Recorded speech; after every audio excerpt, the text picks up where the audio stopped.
பார்க்க போகிறோம். Saint Thomas கிறிஸ்துவின் 12 சீடர்களுள் ஒருவர் ஆவார்.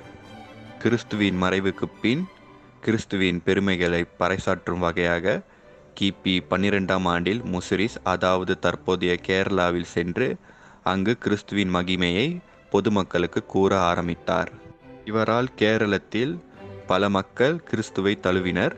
அது மட்டுமல்லாமல் இவர் அங்கு பல சிறு தேவாலயங்களை எழுப்பினார். பிறகு செயின்ட் தாமஸ் கிபி 68ஆம் ஆண்டில் மயிலாப்பூர், அதாவது தற்போதைய சென்னைக்கு சென்று இயேசுவின் மகிமைகளை பாட ஆரம்பித்தார். இவர் மக்களை மதம் மாற்றுகிறார் என்று பரங்கிமலை, அதாவது தற்போது செயின்ட் தாமஸ் மலை என்று அழைக்கப்படும் இடத்தில் கொல்லப்பட்டார்.